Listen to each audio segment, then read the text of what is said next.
That night, when my uncle walked in while I was in the middle of the ACT, everything changed. I had no idea then, but it was about to become the most thrilling, unforgettable night of my life. I'm Grace, and this summer, one that should have been dull and forgettable, turned into something dangerous, and nothing would ever be the same again. Uncle Andrew, my mom's older brother, had always been different from the rest of our family. He had this effortless charm, always laughing and drawing people in. At 50-something, he carried a rugged allure, sharp jaw, silver-streaked hair, and eyes that seemed to see more than he let on. That summer, something shifted. Maybe it was me growing up, or maybe it was the way he started looking at me, his gaze lingering just a little longer. It left me breathless. It started with small moments. His hand brushing mine, his voice soft when he said my name. Every touch, every glance, set something inside me on fire. One evening, we sat on the porch, watching the sunset. He turned to me, his eyes locking onto mine. "You've been quiet today," he said. I barely whispered, just thinking. "About what?" His gaze pierced me. "Just things," I muttered, feeling exposed. But there was something in his eyes that made me feel both terrified and safe. That night, his presence consumed me. The next day, I couldn't stay away. I lingered around him, heart racing every time our arms brushed. When he smiled at me, I felt like I was falling, like I never wanted to leave. Then one afternoon, I was sketching in the living room when Andrew walked in, towel over his shoulders, damp hair falling into his eyes. He asked about my drawing, and when I reluctantly showed him, his hand brushed mine. His voice, soft and intimate, made my heart skip. "You're really talented," he said, and the heat of his touch lingered, electrifying me. That night, I couldn't stop replaying it. Something was coming, something I wasn't ready for, but I couldn't resist. Andrew's presence was everywhere. His laugh, his touch, his gaze, it hung in the air. I found excuses to be near him, to feel that spark. One afternoon, I watched him through the kitchen window, hammering in the backyard. He looked incredible, sweat glistening on his skin, his muscles flexing with each swing. My breath caught. I couldn't look away. I tore my gaze away, my heart pounding. He was my uncle. This wasn't right. But the more I tried to push it down, the stronger the pull became. I grabbed a glass of water and stepped outside, trying to act normal, but everything felt wrong.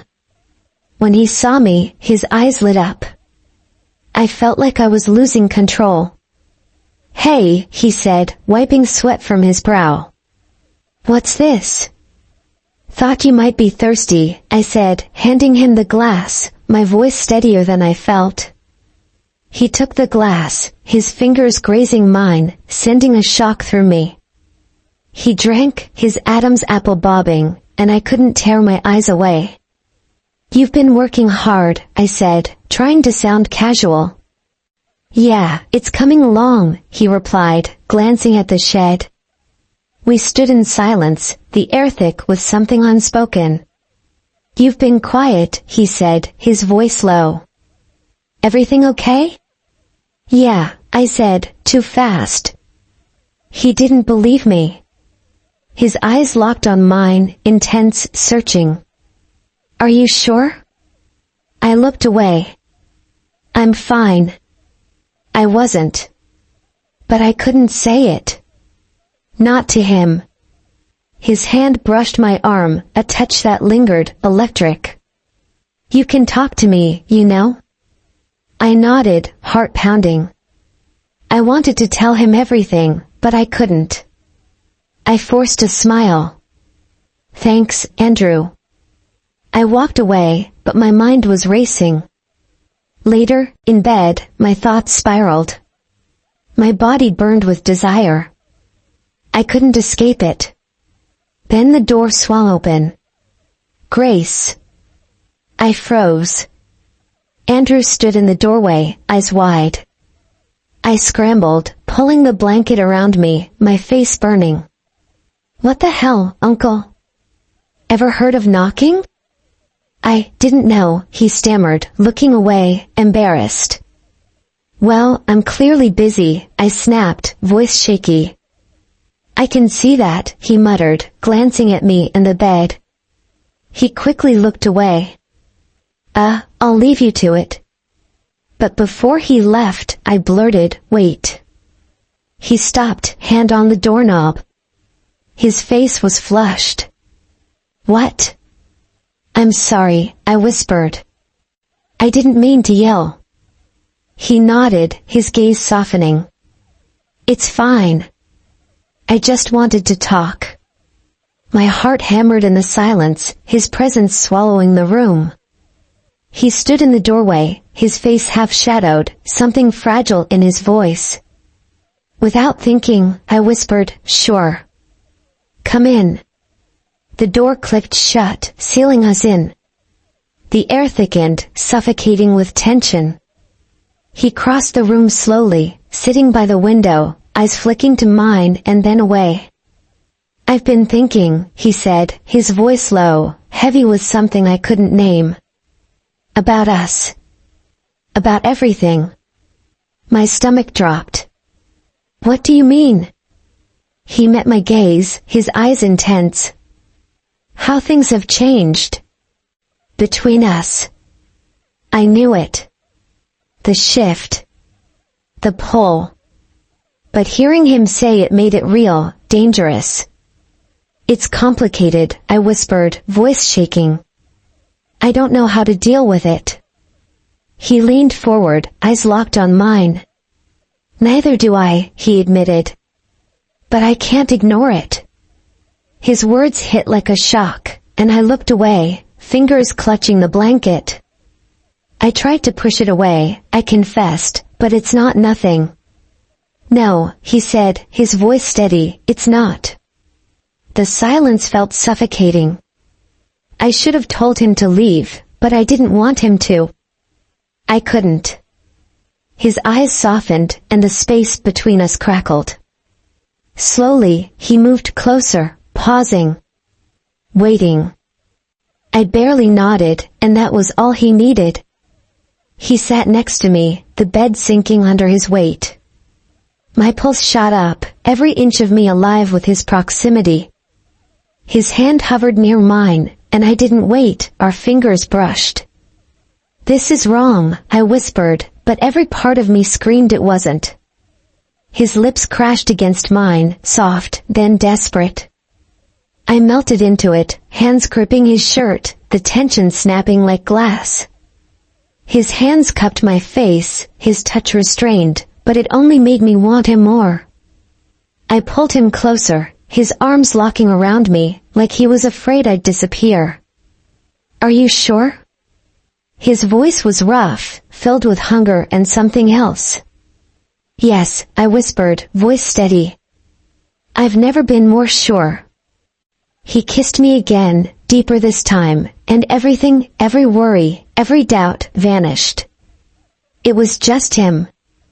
His hands traced down my back, sending shivers down my spine, and I couldn't hold back anymore. I gave in. His touch was reverent, exploring, sending jolts through my skin.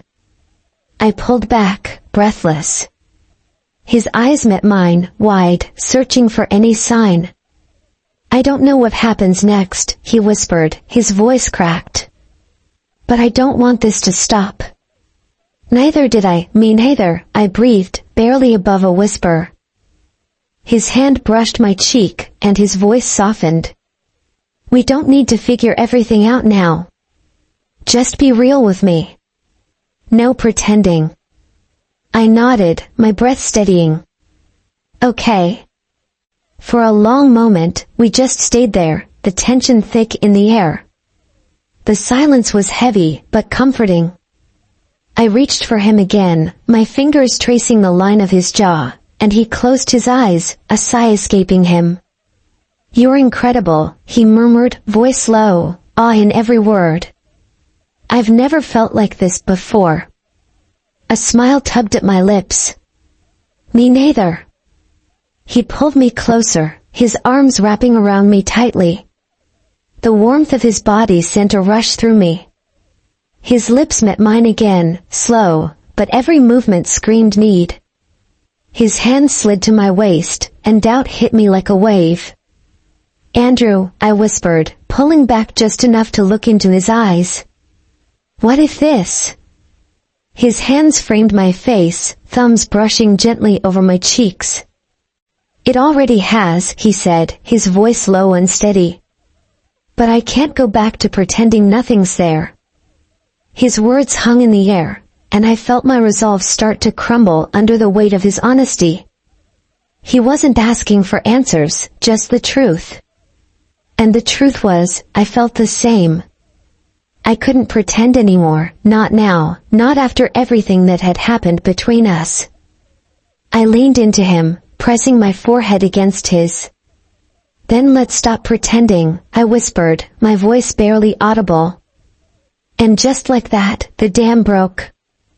Our lips met again, fierce and hungry, as if we were trying to make up for lost time. He pushed me back onto the pillows, his body hovering over mine, lips trailing from my mouth to my jaw, then down my neck. My hands tangled in his hair, pulling him closer as a soft gasp escaped my lips. Every kiss, every touch was like fire, like we were exploring something new and forbidden together. The tension between us, simmering for weeks, finally exploded.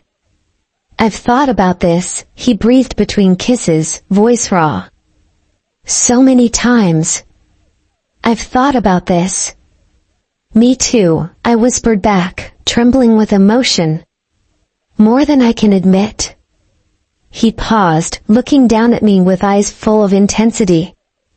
"You don't have to be scared," he said softly. "I'll stop, if you want me to. Just say the word." I shook my head, reaching up to touch his face. "I don't want you to stop," I said firmly, my voice steady. "I want this. I want you." He studied me for a moment, searching my eyes, before kissing me again, deep, slow, and with so much need that it left me breathless. His hands roamed over my body, more confident now, and I melted under his touch, surrendering completely to the moment. At one point, his hand guided me lower. Time seemed to blur as we gave in to something we could no longer deny. It wasn't just physical, it was emotional, an undeniable connection that had been building for far too long. "You're incredible," he whispered, his voice filled with awe. I smiled, heart swelling. "So are you." He chuckled softly, his fingers grazing my skin. "This feels right, doesn't it?" I nodded, our gazes locked. "It does." We stayed wrapped in each other's arms, the world outside fading away. There was no room for doubt or fear, only the